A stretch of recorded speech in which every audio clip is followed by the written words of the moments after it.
Thorold native Dan Giancola broke into the CFL at 29 years old with the Toronto Argonauts, won a Grey Cup the next year with the BC Lions. He's now a performance trainer, been doing that for about 20 years, helping other athletes reach their goals. And he has a new book called Be the One. Why does it have to be somebody else? Why not me? Dan, let's face it, your own story is about being the one. 131 tryouts before you got to take a CFL field. Yeah, 6 years. 6 years of chasing my dream, when most people wrote me off. So, to break into the league at the age of 29 is, I think that's probably the big thing that really makes it. At 29 years old, when most guys are retired, they're retiring, right?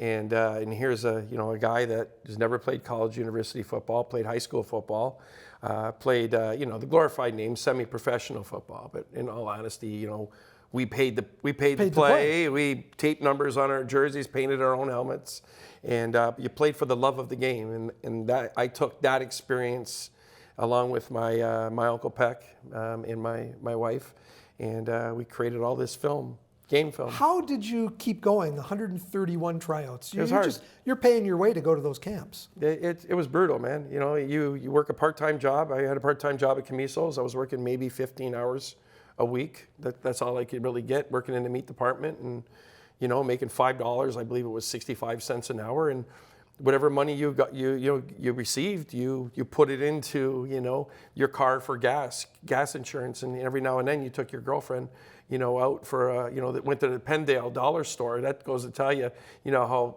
tight money was, and, so, it was a lot of, obviously a lot of heartbreaking, experiences through that, but, it created the man that I am today. It created, that molded me to who I am, and I wouldn't change it. A few years in the CFL, some success there. Yep. And, as the kicker can either be the hero or the GOAT. The GOAT. When I say GOAT, it's we're not talking greatest of all time. No. So, and then after that, trying out for the Buffalo Bills, when you realized it was all over, you came back home, started your performance studio. After the 2004 Grey Cup, I just made that decision to walk away, and because there was so much illness in my family. My dad had diagnosed with Parkinson's. My father-in-law got diagnosed with colon cancer. Mother-in-law, colon cancer. My wife, colon cancer. And my mom had a major seizure, all within a span of like a year and a half. So I needed to do something else, and that's when I picked up, wanting to become a personal trainer, and it was the best decision I ever made. And your own health problems are part of this book as well. Heart attack in 2020, stroke in 2022. Yeah. Those challenges haven't stopped you at all. No, but I think that's where it takes us back when I talked about what I went through for football, built the person I am today. And, May 20th, I had a massive heart attack. I had the Widowmaker. I should have died in my studio.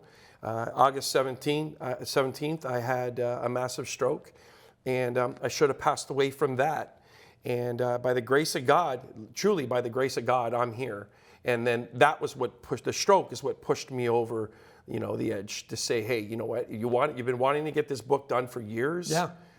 Get it done now. Why not you? Why not, right? Why does it have to be someone else? Why not me? How did you come about connecting with Perry Lefko? He's written so many books, Pinball Clemens, Doug Flutie, Sandy Hawley, the horse, the jockey. Yeah, Nick Kiprios and all those fun people. Listen, I threw it out there.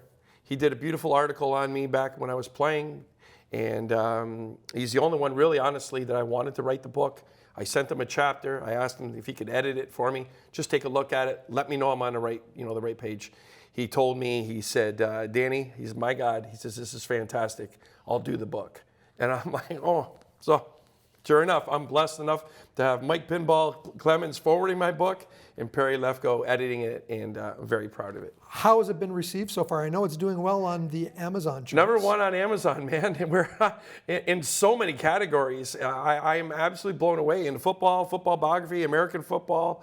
It was also in the category for mental health, and it was bestseller in all those categories. We've topped the top of the charts for the last 10 of 12 weeks that the book's been out. Did you expect that? No. Soccer player turned football player turned performance coach, and you sat down and wrote. Did you know you could write? I don't read. I don't even read. I don't read books. I look at pictures. Like when we were in there, we were like, going through the pictures. That's me, right? I look at the pictures.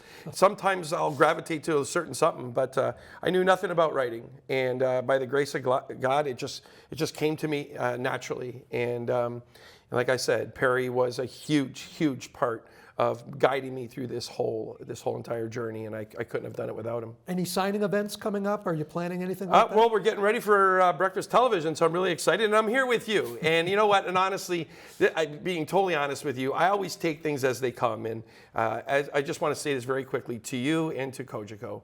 Thank you for always supporting me. I cannot express my gratitude enough. It means so much to me. So this, to me in itself, is huge.